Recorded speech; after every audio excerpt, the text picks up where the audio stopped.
Assalamualaikum warahmatullahi wabarakatuh. Saya Tarisa Ardianti dengan NIM 20321 Di sini saya akan menjelaskan sedikit tentang negosiasi, lobby, dan diplomasi. Yang pertama yaitu negosiasi.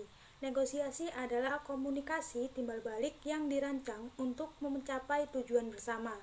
Dalam Kamus Besar Bahasa Indonesia, negosiasi memiliki dua arti. Yang pertama yaitu proses tawar-menawar dengan jalan berunding untuk memberi atau menerima guna mencapai kesepakatan antara satu pihak, yakni kelompok atau organisasi, dan pihak yang lainnya. Yang kedua, penyelesaian sengketa secara damai melalui perundingan antara pihak-pihak yang bersangkutan.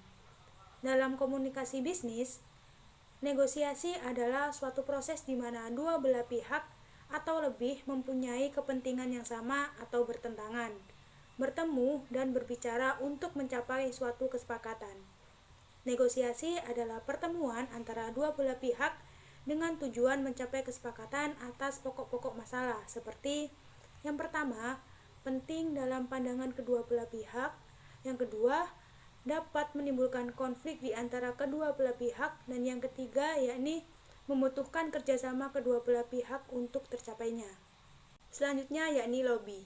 Menurut Kamus Besar Bahasa Indonesia, melobi adalah melakukan pendekatan secara tidak resmi. Sedangkan pelobian adalah bentuk partisipasi politik yang mencakup usaha individu atau kelompok untuk menghubungi para pejabat pemerintah atau pimpinan politik dengan tujuan mempengaruhi keputusan atau masalah yang dapat menguntungkan sejumlah orang.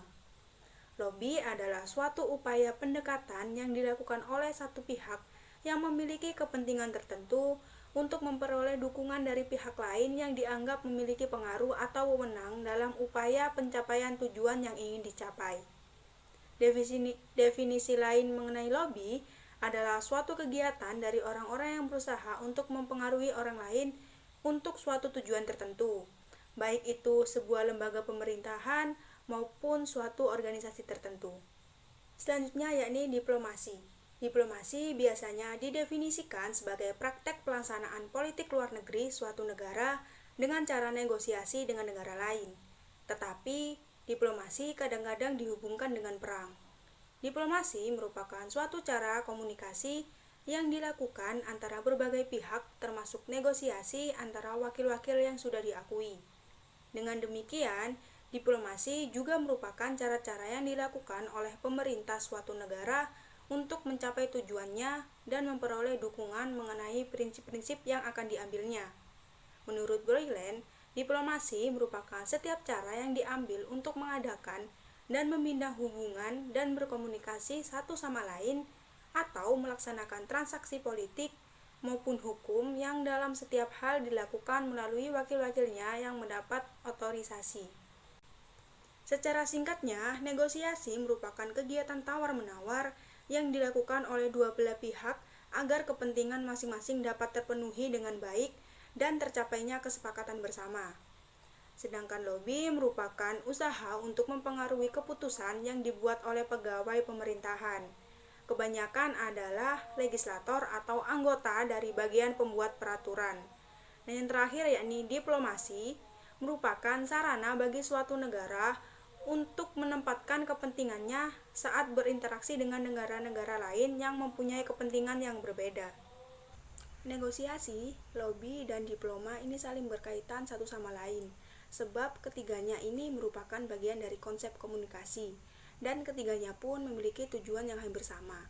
Jadi tujuannya yaitu untuk mempengaruhi, menarik perhatian, menarik simpati, menimbulkan empati, menyampaikan informasi dari dan atau ke seseorang, kelompok, organisasi, perusahaan, lembaga negara, bahkan negara. Lobby, negosiasi, dan diploma itu juga memiliki keterkaitan satu sama lain, yaitu ketiganya tidak akan berhasil tanpa adanya komunikasi yang baik dan tidak dapat disebut efektif jika tidak menghasilkan win solution. Sekian dari saya, terima kasih. Wassalamualaikum warahmatullahi wabarakatuh.